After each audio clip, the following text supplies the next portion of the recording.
Subscribe now. Press the bell icon. Never miss an update.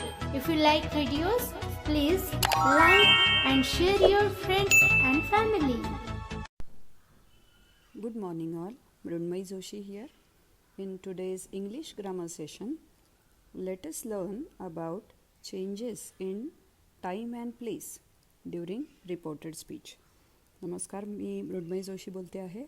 आजच्या आपल्या English व्याकरणाच्या पाठात आपण अप्रत्यक्ष कथन करताना वेळ आणि जागे संदर्भातील शब्दात कसा बदल होतो ते बघणार आहोत. Last time we have seen that if during reported speech conversion the time and place is same, there is no change in reported speech. म्हणजेच वेळ आणि जागा जर सारखी असेल तर अप्रत्यक्ष कथन करताना कुठलाही बदल रूपांतरणात होत नाही.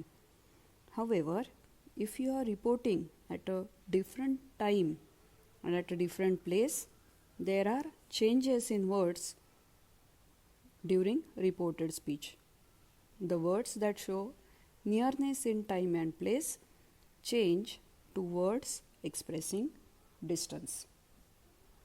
म्हणजेच रिपोर्टेड स्पीचमध्ये जेव्हा तुम्ही ते रिपोर्टेड स्पीच वेगळ्या वेळेला आणि वेगळ्या जागी करता तेव्हा स्थळ आणि स्थान दाखवणारे जे स्थान आणि वेळ दाखवणारे जे शब्द असतात त्यांच्यात बदल होत जातात. कसे ते आता आपण उदाहरणातून बघणार आहोत. पहिला शब्द आहे धिस, TH आहे धिस. तर त्यात कसा बदल होतो रिपोर्टेड स्पीचमध्ये ते आपण बघूयात. Example 1. So let's assume that these sentences are to be reported at different time and place. So the direct speech sentence is, she said, comma, in quotes, I am getting a new car this week, full stop, quotes complete. She said, I am getting a new car this week. Now when you change this sentence to reported speech, it will be, she said that she was getting a new car that week. आता इथं लक्षात घ्यायचं आहे this week हे this जे आहे direct स्पीचमधलं ते तुम्ही रिपोर्टेड स्पीचमध्ये करताना that week असं होतं. ठीक आहे. I will again repeat. This becomes that while conversion to indirect speech. Let's look at example 2. The word these, THESE, these म्हणजे थोडक्यात हे, तर त्याचं रूपांतरण होताना होतं those म्हणजे ते, THOSE, those. Example 2. Mother asked, comma, in quotes, how much do these mangoes cost? Question mark, quotes complete.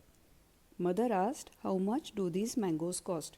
So when you are making this sentence in reported speech, it will be, mother asked that how much those mangoes costed. These mangoes चं होतं those mangoes. एक लक्षात घ्यायचं आहे, हे these आणि those जे आहे ते प्लुरल नाउन्स बरोबर जाणार आहे. त्यामुळे how much do these mangoes cost ते रिपोर्टेड स्पीचमध्ये होतं mother asked that how much those mangoes costed. Now let us look at the third example. The word today in direct speech will become that day. I will again repeat. Today म्हणजे आज, TODAY, today. When you convert the sentence to reported speech, it becomes that day. Let's take an example. She said, comma, in quotes, I saw him today.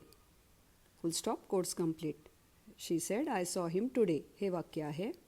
So when you convert it to reported speech, it becomes, she said that she had seen him that day. She said that she had seen him that day. थोडक्यात आज जे आहे त्याचं रूपांतरण त्या दिवशी. Today becomes that day. Okay. Now let us look at the fourth word, yesterday, yesterday, yesterday म्हणजे काल. So it becomes the day before, BEFORE. The day before म्हणजे थोडक्यात आदला दिवस. So let us take an example. Example number 4. The sentence in direct speech. She said, comma, in quotes, I saw him yesterday. Full stop, quotes complete. So the sentence is, she said, I saw him yesterday. So in reported speech, the sentence will get converted to, she said that she had seen him the day before. तिनं सांगितले की आदल्या दिवशी तिनं त्याला पाहिलं होतं. So येस्टरडेचं होतं द डे बिफोर म्हणजे आदला दिवस. I hope it is clear. Yesterday becomes the day before. So now let us look at the last word, tomorrow. TOMORROW म्हणजे उद्या. So tomorrow becomes the next day. NEXT, next day, or following day. FOLLOWING, following day. उद्याचं होतं नंतरच्या दिवशी. Okay, so let's take an example. Example number 5. I will see you tomorrow, he said. कोट्समध्ये, I'll repeat, कोट्समध्ये वाक्य आहे, I will see you tomorrow. Quotes complete, he said. So in reported speech, it will be, he said that he would see me the next day.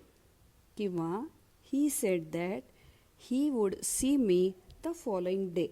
दोन्ही बरोबर आहे. Next day किंवा following day. So tomorrow gets converted to next day or following day.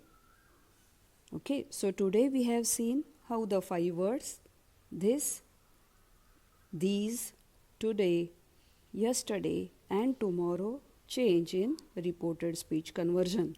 They become that, those, that day, the day before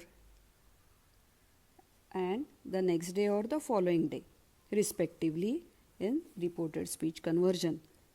So today we have seen 5 words. In next session I will cover few more words which undergo change in reported speech. Till then, I hope you revise these words, and if you have any difficulty, do let me know.